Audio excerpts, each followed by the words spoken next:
Hey guys, welcome back to the channel. Now, this is a story that came out yesterday. I was just a bit busy yesterday. I was a bit tied up with some other stuff, so I didn't get to it on the channel. But I thought it's such an important story that we have to really have a look at it. Now, I think we all know Asenathi Ntlabakanye was tested positive for a substance in a routine drug test. He was left out of the Springbok team to to travel to New Zealand, the squad. Because of this, there was never the suggestion that anything untoward was done. And I know there's a lot of people jump up and down when he tested positive, but it seems like he followed all the protocols, and it seems like a massive stuff up here.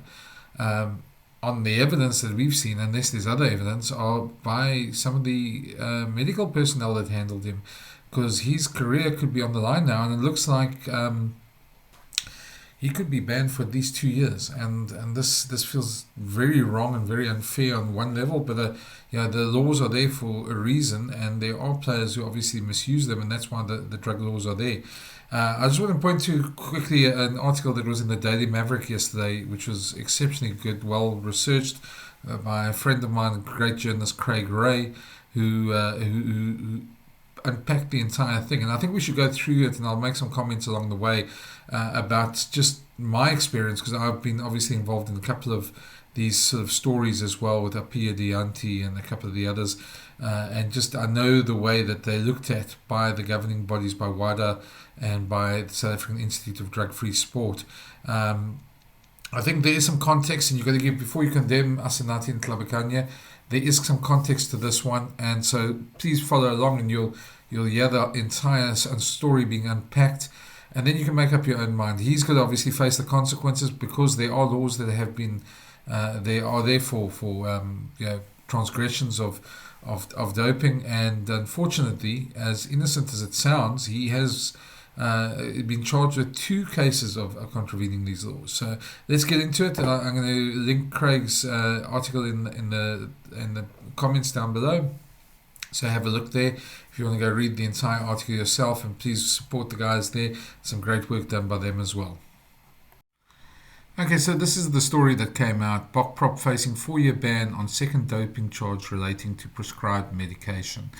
Quite a heavy headline, especially a 4-year ban is a terrible thing, and I think most players wouldn't want that, especially Asenathi Ntlabakanye. He's still young, but still, it's not the type of thing you want, especially when you hear the entire story. So let's go back to when he was first withdrawn from the team. It was as the Bok team was about to leave for New Zealand, these headlines came out, and I'm just going to focus for a second just on that and what was said back then before we go into the rest of the article. The crux of the matter was, back then he disputed his guilt, and the statement that they released there was probably why the Springboks delayed their announcement of their team back then. It said the Springbok statement said that Ntlabakanye was taking the substance under supervision of a specialist physician for medical reasons, and was taken with the approval and supervision of a medical doctor specifically appointed to manage the medical affairs of professional rugby players. Amongst it, it said basically that he disputes that he's committed an anti-doping violation. It's a non-performance enhancing substance which was tested positive, which was prescribed by a specialist physician for medical reasons, and taken with the approval or supervision of a medical doctor specifically appointed to manage the affairs of rugby players. Ntlabakanye was transparent in his declarations, acted in good faith at all times, followed the medical due process. He relied on the relevant professional medical advice, and in no time did he seek to obtain an unfair advantage, nor did he take any medical substance without prior medical authorization. And it certainly seems that was the case, because from Craig Ray's reporting and from the stories that have sort of come out, it seems that he has sort of been very transparent. He listed everything on a form, and it seems like it's weight loss drugs, not particularly, there's a bunch of them. I'm not sure if it's Ozempic or one of those ones that are mentioned quite often nowadays, but it's certainly we heard that he was the box said that he had lost a lot of weight on Don Hemon's farm, and Rassie Erasmus released videos of that as well at the time, and we certainly thought that was the reason why a lot of it happened. He went through a stringent, and probably was part of it, but obviously there was some supplemental help from the weight loss drug, it seems. But yeah, unfortunately, WADA, the World Anti-Doping Association, I think I've got that acronym right, hopefully, says that ignorance is not an excuse. And so let's go into Craig Ray's, and you'll see the picture gets rather hazier here. So, we got Craig's story where he says that the second charge was added on the 9th of September, where they basically charged him with taking a non-specified, in other words, non-performance enhancing drug that is obviously banned, called, there's a long name there, DHEA is its acronym, which he declared on the medical form. And this is a separate charge to the one we just spoke about previously. So this is rather frustrating because it seems that Asenathi has done most things right here. Just going to be jumping around in this article, but you can go read the whole article on Daily Maverick if you want.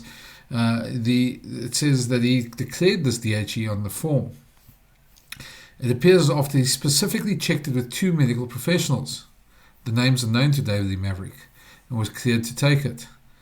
Of course, he followed protocol, listed the drugs he was on at the routine testing after clearing the prescription with both the endocrinologist, I hope I said that right.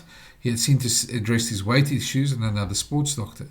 The original substance was red flagged through a blood test by SAIDS, which is Institute of Drugs Free Sport, and is specified as non-performance enhancing. So this is not a steroid. I think we need to make that very clear. This is not a steroid. This wasn't a performance enhancing drug in any way. But the fact that he cleared it with 2 doctors is very worrying. Just want to stick on that point for a second here, because we're not living in the dark ages.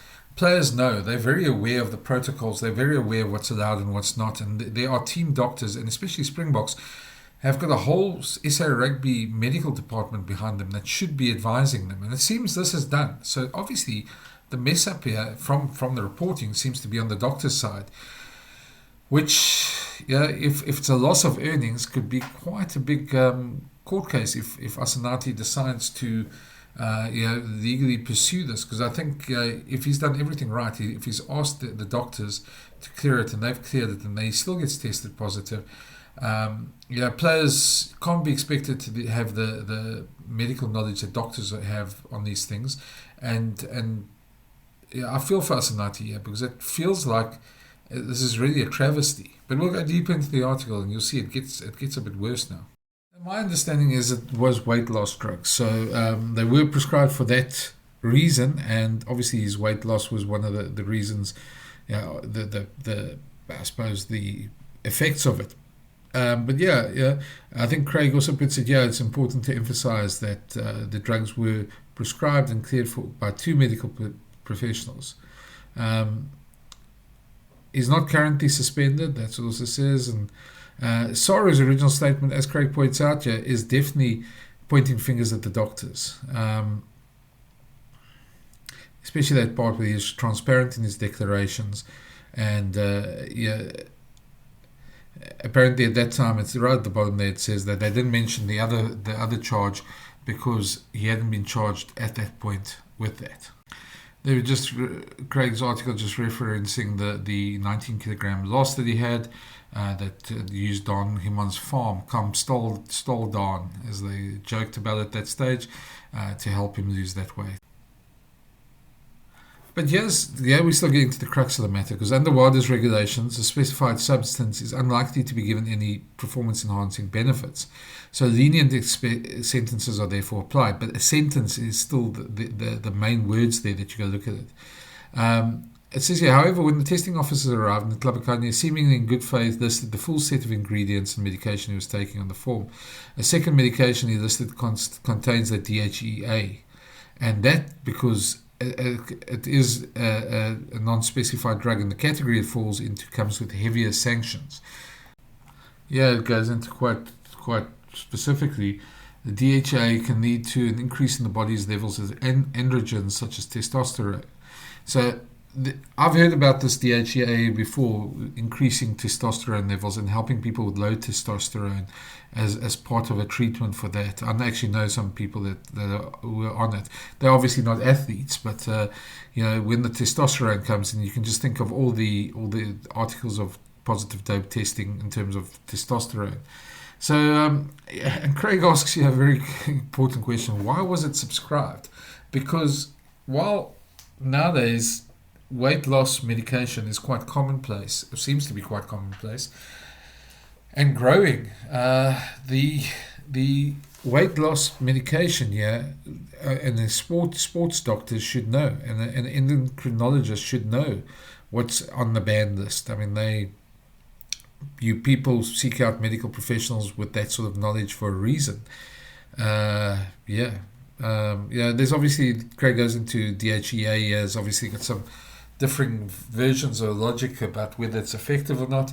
But certainly from Asenathi's point of view, these medical, on face value, these medical professionals should know what they're doing.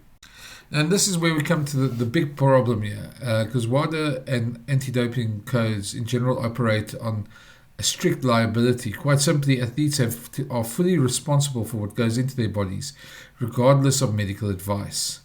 So he seems to be a bit of a victim of this. And I've seen this before because if you remember at a period, Deontay claimed he drank somebody else's water bottle at the gym or something, and that's how he got his steroid. I don't think anybody really believed that at that stage because they asked him to name the person that he did, and he refused to do that. So to me, in that case, it's something different. In this one, he clearly sought out medical advice. He clearly went to a doctor, clearly an endocrinologist, and clearly was prescribed the stuff. They knew he was an athlete. They knew why he was taking it, and they should have checked that as well.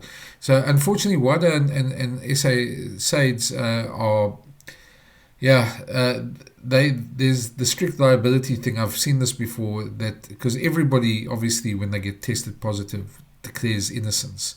And that's the biggest problem that he has here, that he may well be innocent and he may well be a victim of the doctors, but that doesn't count in the WADA thing. They go straight on the tests, and his ignorance defense won't be sufficient in this case, or at least it seems it won't. I think the biggest thing is Craig's last sentence there, where he says, even if he can prove he is acting under supervision and good faith, the best he can realistically hope for is a reduced sentence of 2 years. Guys, and let that set in for a little bit. 2 years at the height of your Springbok career, when you've just broken into the squad and you've just started making it, you've got to go 2 years away from the game. That's most players don't come back from that. There are occasions that people do 2 years out, but it just I think. Yeah, I'm not a legal professional, and I'm sure if you're a lawyer and you're watching this, you'll probably tell me that Asenathi does have some sort of legal recourse. I'm sure he can sue the doctors. That's obviously a lengthy process. I'm not sure whether he can or not.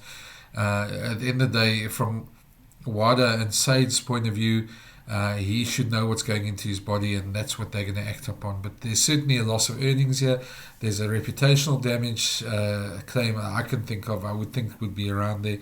As I say, I'm not a legal professional, but I think I'm sure a lot of people would be suggesting that. I think they have to go through the whole process and try for the best.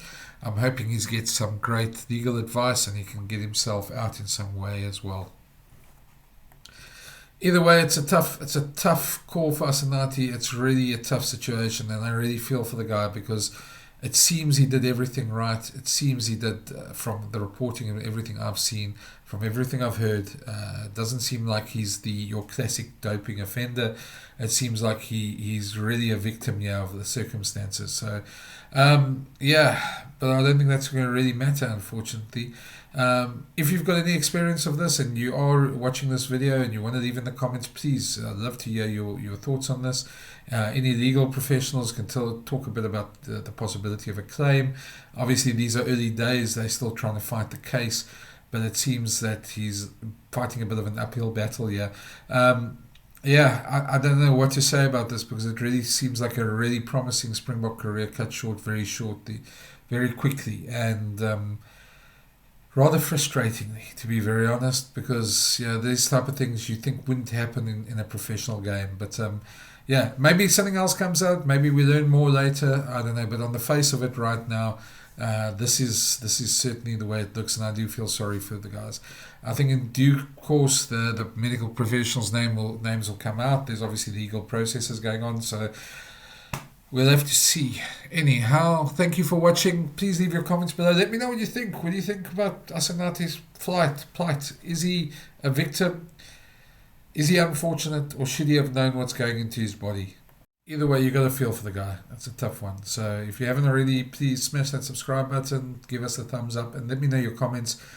I hate doing these type of videos because it really feels like somehow you're missing something, and I can only hope that there's some recourse for the player, and I hope that somehow it doesn't result in the worst case scenario. So yeah, you know, on the flip side, if we are wrong, and he does have a case to answer, the laws are there for a reason, and but I'd love to hear your view on it. So let me know. There'll be more videos like this. Keep an eye out on the channel, and thanks for watching. And again, yeah, please do those thumbs up and the subscribe. We're trying to grow the channel, but it's always great to chat to you guys. Thanks, man. Cheers.